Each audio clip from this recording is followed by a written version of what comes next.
Just a lot of little things, made a big difference in the ball game. Obviously, I thought Casey Murphy did a really nice job of battling. He didn't have his best command tonight, like normal. Got his pitch count up. Had a lot of 2-2, 3-2 counts. They fouled off a lot of pitches, but he found a way to come back and got a lot of strikeouts and just kept getting us to the next inning. Obviously, Evan came in and did a really nice job for us for a couple innings, and Scroggins looked great there for a couple of hitters and really almost got through that inning, just missed on a changeup and a couple of borderline pitches. But it was good to see Lowski finish it up for us, kind of closing by committee this weekend, and who knows for how long, but really good job. And I think back on the sixth inning, we're down a run, and Grant Cook has an 0-2 count on him. We haven't scored yet. We have 2 on.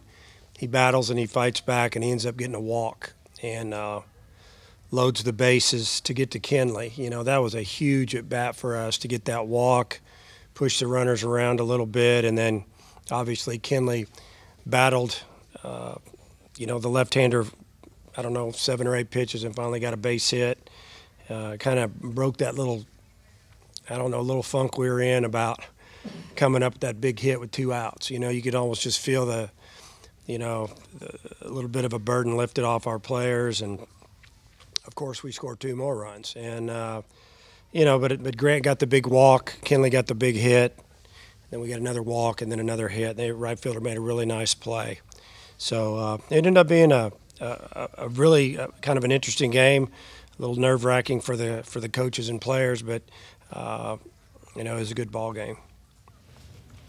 The other day when you said Carson didn't play, you indicated that Kenley had shown you something that I think you even said he deserves to be in the lineup or deserved a shot.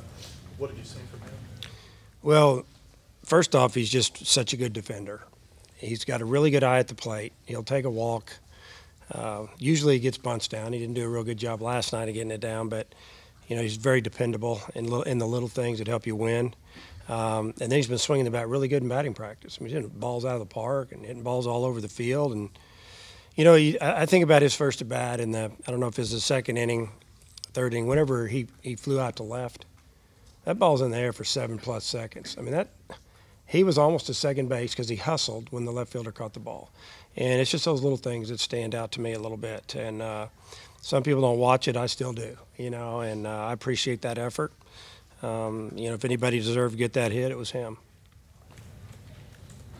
Did you talk to him about mentality before that at bat, because he fouled off so many pitches, just really kept hanging in there? Well, I really talked to him yesterday during the game. I thought he was a little nervous yesterday, and I just got with him a little bit yesterday. Just told him we needed him. We got to have him. You're in the lineup. You're playing. Relax, get it done. And I didn't say anything to him before that at bat. I didn't feel like that there was any words of wisdom that I could give him that were going to help him hit the ball hard, and just let him do his thing.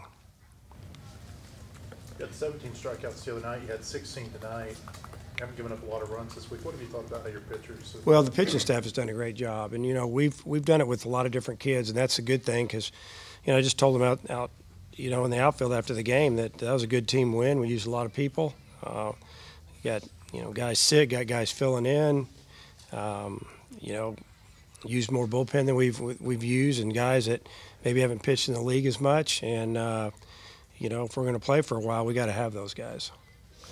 Murphy had struck out the side in the 4th, so I guess that's why you stayed with him a little after the home run. What did you think of the 5th inning or 6th inning? It was actually the 6th. He was at like 97 pitches, and it was kind of almost what we had talked about in the dugout, Coach Johnson and myself, last night with Knight. Let's try to get him through 6 innings. If he throws 110 pitches, we can do it. Murphy wanted to stay in the game. He said he felt great. Obviously it ended up not being a very good move. It was a long inning. We took the lead.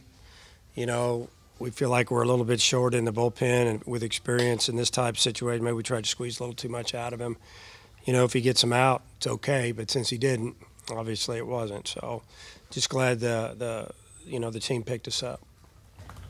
The last games, every time that Alabama scored, your guys responded on offense. What do you think of the mindset your offense has had lately? Well, that's always something that we talk about day in and day out. You know, you got to swing the momentum back into your dugout. You know, they score, we score. You know, it's just a little lingo that goes on, and you know, they've done a good job of finding a way to, you know, scratch across the run one way or another, just to slide that momentum our way a little bit. And you know, it's been it's hard on the other team, you know, if you do it to them a couple times. Bonfield's response as far as getting benched last night. Yeah, I mean, it was great. He got a big hit, obviously, in the first inning that drove in the 2-out walk and then a pick-off error, and all of a sudden we got a runner in scoring position. He battles, gets to, I don't know if it's a 3-1 or 3-2 count, base hit to left, RBI, and then his last at-bat, you know, he laid off a couple borderline pitches, got the count to 3-1, got him the fastball he was looking for, and he hit it in the seat. So, you know, really veteran-type approach tonight. It was really good to see. We need him. Coach Saddy. Trying to get back, but I don't see him playing tomorrow either. I think he'll be ready next weekend.